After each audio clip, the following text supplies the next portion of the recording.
আসসালামু আলাইকুম, স্বাগতম সবাইকে আমার ক্লাসে।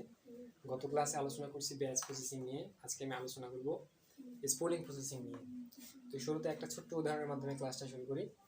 মনে করেন আপনার কাছে একটা কার্ড রিডার আছে, তো সেখানে কিছু ডকুমেন্ট বা ফাইল আছে, সেটাকে আপনি প্রিন্ট করতে চাচ্ছেন। কি করেন? সেই কার্ড রিডারকে কম্পিউটারের সাথে যুক্ত করার পর মাউস কিংবা কিবোর্ডের কমান্ডের সাহায্যে প্রিন্ট করেন। এটা আমরা বাহ্যিকভাবে সবাই দেখতে পাই। কিন্তু এই কাজটি অভ্যন্তরীণভাবে কম্পিউটারের ভিতরে কিভাবে হয় সেটাই এই ডায়াগ্রামে বোঝানো হয়েছে। যে কার্ড রিডার থেকে তথ্য মেমোরি থেকে সিপিইউতে আসে।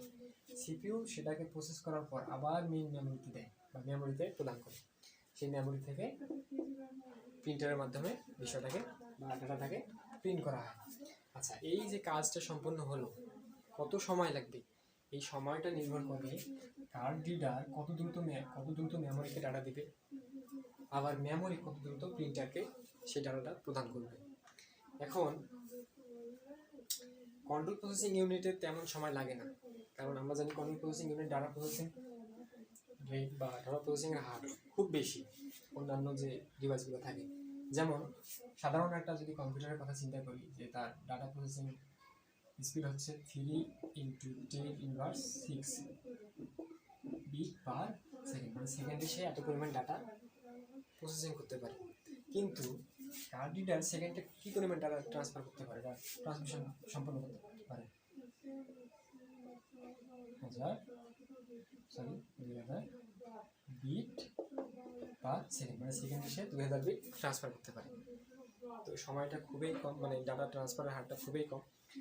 দেখেন, আপনি কার্ড রিডার থেকে কন্ট্রোল প্রসেসিং পর্যন্ত একটা ডাটা পৌঁছাতে আপনার সময় লাগতেছে 10 সেকেন্ড বা 15 সেকেন্ড, কিন্তু সেই ডাটাকে কন্ট্রোল প্রসেসিং ইউনিটের প্রসেসিং করতে সময় লাগছে 2 সেকেন্ড বা 5 সেকেন্ড।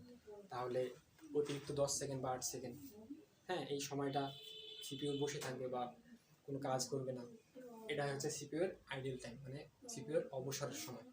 তো এই সময়টাকে কমানোর জন্য, এই সময় যাতে কম লাগে, এই জন্য স্পেলিং প্রসেসিং করানো হয়। স্পেলিং প্রসেসিংয়ের মাধ্যমে খুব দ্রুত ডাটাকে আমরা ট্রান্সফার করতে পারি বা প্রিন্ট করতে পারবো। তো কী করা হয়? এটা হচ্ছে স্পেলিংয়ের প্রসেসিংয়ের ডায়াগ্রাম। তো এখানে একটা ডিস্ক ব্যবহার করা হয়েছে।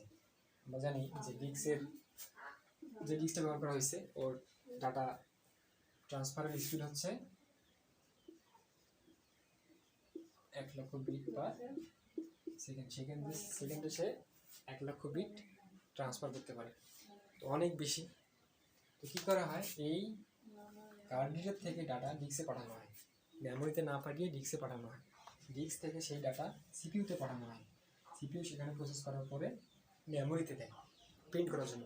কিন্তু সেই মেমোরি থেকে আবার সেই ডাটাকে গ্রহণ করে খুব দ্রুততার সাথে কাজ করার জন্য আবার সেই মেমোরি থেকে ডাটা গ্রহণ করে ডিস্ক আবার দ্রুততার সাথে প্রিন্টারে সেটাকে পাঠিয়ে দেয় এবং সেটা প্রিন্ট হয়। এভাবে মূলত স্পেলিং প্রসেসিং সিস্টেম কাজ করে। তো খুবই সহজ, বিষয়টাকে সহজভাবে নেয়। যে কোনো বিষয়কে সহজভাবে নিতে হবে, তাহলে আমাদের মস্তিষ্কেও সেটা ধারণ করবে যে হ্যাঁ, বিষয়টা সহজ আছে।